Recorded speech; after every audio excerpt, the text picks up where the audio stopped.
welcome to Incorrect Fan Fiction. So, as you can tell, I've been going through some stuff lately, so I'm sorry for not posting any more entertaining videos. So, today's subject is glitch text. And real quick, subscribe bell, can you guys know what that means? Moving on. So, today's subject is glitch text, like I said. I know I don't usually do ones that are more recent, but I thought I already had a story for this, so why not? So, we're gonna start with the character I made, and sort of what the plot is real quick.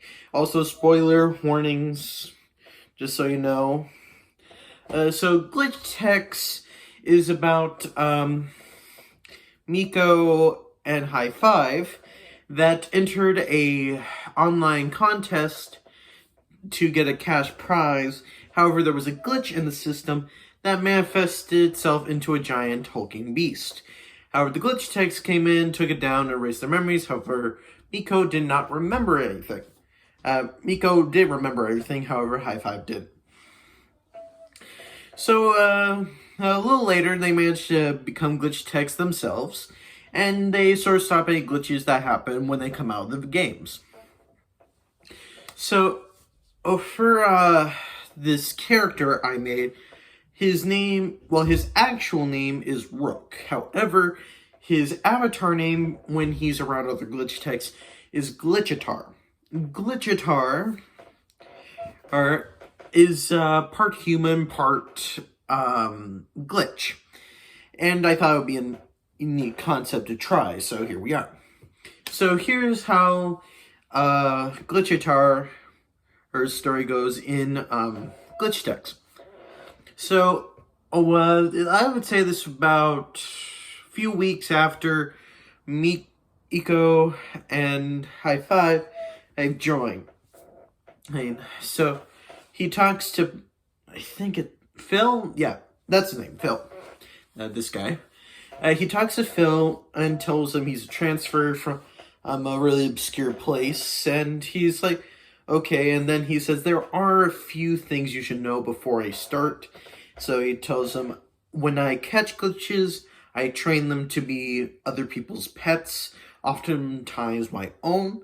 So I worked out with the last guy I worked with, a system where, or once I put him in, I can take him back. And he's a little confused by this, but once he got confirmation from a video call, he's like, okay, yeah, sure. Because Phil's not really that much caring. Even though it's a little unorthodox for a glitch tech. So, he's in a glitch tech place. I can't remember what the official name was. So, he meets Miko and High Five. Talks to them for a little bit and then meets Mitch. If you don't know who Mitch is, he's the guy that has the high score in everything, and he's a big jerk about it. So he's like starting to brag, like, hey, you won't be able to do anything. I'm the best guy. And it's like, so he says to him, okay, Michelle, calm down and bring it back a little. He pretty much openly mocked him and called him a girl's name. So, now, where was it? Is my camera tilting? I think it is. Oh, and those are my pajamas, sorry. So, wait, why does this keep happening? Okay, that's better. So, where were we? Right. So, he starts doing his work. He's usually not seen. However, he does talk to a lot. Molly, the animal trainer. I'm sorry if I'm getting these names wrong. It's been a while since I watched it. I can't remember her exact name. I'm pretty sure it's Molly. Molly. Yeah. And since she works with the pet department, Phil sort of teamed them up a little bit. And he sort of explained his process in, well, not at first, of course, but later on he explains that since he's part glitch, he can be able to communicate better with the glitches than normal humans can. And she's a little weirded out by this, but she just loves these pets and everything, and so she approves and actually tries to learn how he does his craft. He often goes into a training room, and first just tries to get them talking first, and have him develop from there. And so time passes and he still does this. Not many people pay attention to him. However, High Five and Miko, sorry. They start noticing like something's off a little bit, so they try complaining to Phil, even try complaining to Mitch, but everyone just leaves the guy alone, surprisingly. Then one day, the episode where it's, I think it's called I don't remember the exact episode name, but a Green Alert, where it was when Miko's high score was at stake and she was fighting this kid, and then two huge constructs come in. So this is what happens instead of what the show showed. Everyone's there trying to take down these Goliaths. And so Glitchitar shows up and uses a speed boost, quickly dashes across the field, jump high in the air, right between both of their faces, then summon these huge cannons and blast their heads off. And that makes all the stuff disappear and the core glitches appear. He sucks them in and just lands in this epic pose, like you just flow and land it on the sky, and just a huge thing, like 2 million points achieved. Or 2 billion points, I don't remember the exact number. And everyone's a little shocked by this, including Mitch. It's like, how the heck? And he just acts like it's no big deal and quickly dashes the van and starts driving away. Then Phil remembered what he told him the first day he came, that he trains every glitch that he captures. So he's telling her, okay, we need to get there before he does, or we're going to have even bigger problems. So he tried getting back to the Glitch Tech Center. However, he gets there first and says hi to Bit. Oh, this is Bit, by the way. He's the mechanical helper, I would say. He puts it in, he gets the points, then loses points instantly. Now is just walking towards the training room like usual. And everyone is super freaked out and also extremely curious of what's happening. And so pretty much everyone is stalking him at this point.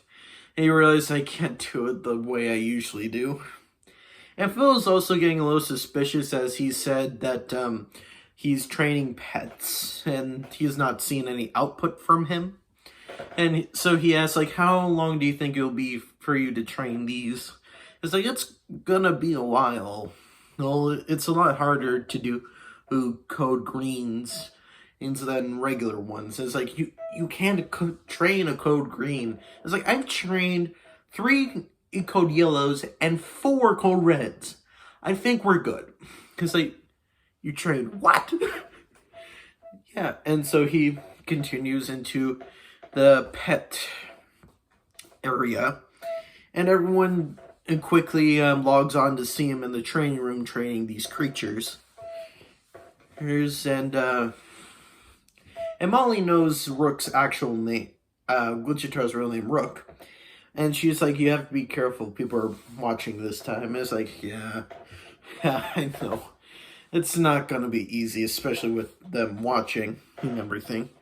So everyone's just having their eyes watching the screen as he goes in and summons the first one, which was the robot giant.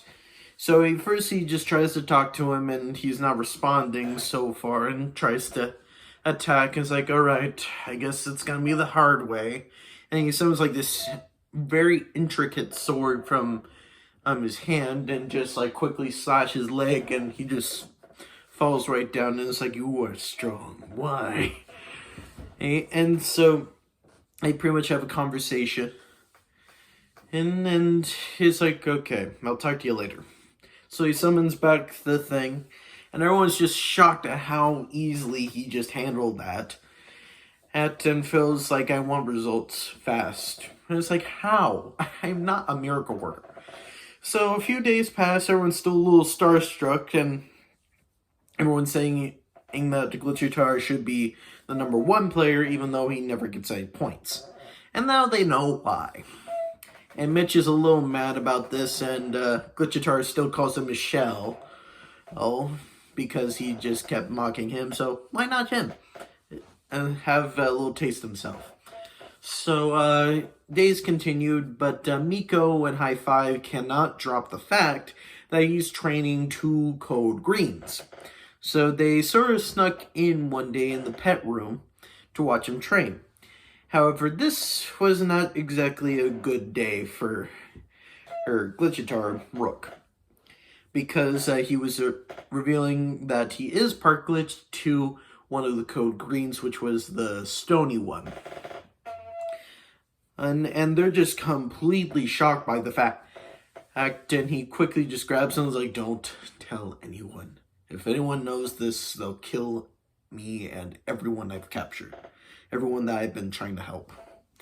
And they're a little confused, but they hear him out, and he explains that all glitches do originally go back to their default settings, but if they live long enough, they eventually start to have their own consciousness and start working out they can be something else besides that. So they agreed to keep the secret.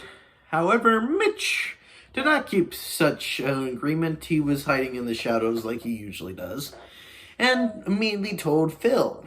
And Phil is like, he just doesn't know what to do, so he lets things roll for a little while, until he finally, okay, I need to talk to you. And it's like, why on earth, or how on earth you are here, I don't care, but you had to go down now, because you have too much power now. And of course, this scares Glitchitar. Well, not scare, but it makes him a little worried, though. Oh, and he's just like, no. So after that, like, there's a bit of a fighting scene, and he's just running through, and Molly's staying with him because she's pretty much gone barely fond of him, since he's pretty much the only one that hangs out with Molly. He pretty much. So things continue to be as was. He manages to steal one of the Glitch-Tech's cars and leave with Molly, and they howled out for about a few months until the Glitch-Techs finally found them again in an island where he was keeping all the glitches that didn't want to fight with him but wanted to live. So he left them on an island so they would do what they wished, and the ones that wanted to fight could stay with him and help him. And now they found the island, and now they're attacking it. He told Molly, try to get Miko and High Five and they're the only ones I know that could possibly help. So she goes away and gets Miko and High Five, but realizes this is not going to be enough. So she takes it upon herself to get more people, and even Phil agreed, like, okay, I was wrong, let's help. So they go back to the island, and he's very shocked by this and a little, like, ready to fight them, and it's like, no, it's they're on our side again, it's okay. And it's like, alright, what? And so they're fighting a whole headquarters of Glitch-Techs with just the small division he has, and including the ones that are fighting. He managed to help some of the glitches hide from them. However, some were captured as well and destroyed. So, they're fighting, and he's realizing it's going to be a losing battle. So he takes it upon himself to protect these people since they side with him. They quickly go into a cave, and he opens this door and tells them, everyone go inside. I'll be right behind you. Everyone goes in. But then he unlocks all the glitches that were inside his gauntlet into there. And everyone's very confused and like, I'm sorry. And so he closes the door, locks the key, and breaks the key so no one can get in. This world is called the Sandbox World that his mother showed him when she was with them still. And so he's just fighting the Glitch-Techs, and he lost, got captured, and taken away. In the Sandbox World, they're just all confused what just happened. Even the ones that were like saying we're gonna fight with you, and they're surprised by this fact. And Molly's just upset, saying, "Why didn't you stay with him? Why didn't you stay with him?" And it's like, he tossed us in here with you. I don't know. And then all of a sudden, another door appears and opens. And a man comes in and is like, huh, so this is where it is. And everyone's like very confused and excited at the same time, and also a little worried. It's like, oh, hello. And they come in, and the glitches stay where they are. It's like, we'll stay here. You guys do your thing. And we'll set this place for us right now. And they find out this man is Rook's father, which lost his memory when the glitch text originally came for his mother. However, slowly over time, his memory started coming back, found a case of film to really jog his memory, and remembered he had this half-glitch son and a glitch mother, and he's wanting to help him get it back, so they devise a plan to break into HQ and take him back. Meanwhile, in HQ, in the headquarters of the glitch techs, Rook is just in his prison cell, very weak from the fight, and realized that his mother is in the cell as well, which she thought she was dead for all he knew. And so it's very great that they're back together, even though they're in prison. And they just talk and just accept the fact that probably no one's going to come back for them. And then all of a sudden the walls just explode from other areas. And just huge warning light, like, woo, woo, woo. Ooh, and like the glitch techs come in, take out Glitchitara and help his mother as well.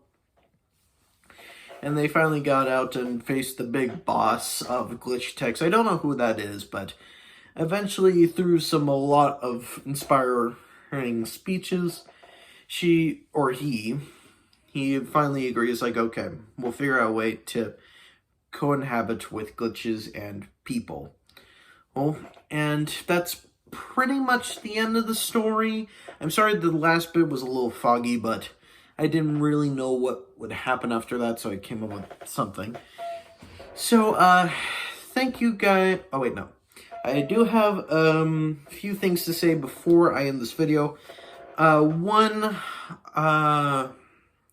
what was I going to say? I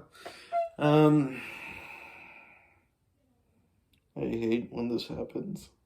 Good thing I'm going to cut this out. Right, so, I am wondering what you guys would think if I told you guys about some superheroes and supervillains I made up myself. Most of them are not inspired by anything. However, most of them are not inspired by anything I made up myself, and a few are inspired by a few things. Like a hero duo that I made up,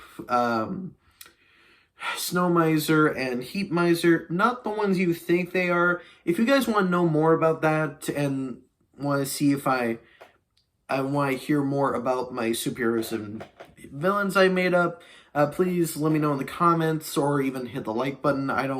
Just something to let me know you guys want to see that kind of series, because I've been just doing fan fiction so far. I wondered if you guys would like to see some original superhero origin stories and heroes. I might also include some of my own drawings of these characters for you guys to see, but that's entirely up to you if you guys want to see that. And I think that's it. Oh yes, one other thing before I forget, I am doing not a reboot. I'm redoing the Steven Universe video because I felt like the story that I told in that one wasn't very clear. And I also came up with a few more ideas for it. So I wanted you guys to hear the more renewed story of that. And that will be after my next post, I think. After I talk about movie fan fiction, I will go into that one. Or my superhero, supervillain idea. But that's entirely up to you, so thank you guys so much for watching. I hope you guys enjoyed this video as much as I did, and I will see you next time. Bye.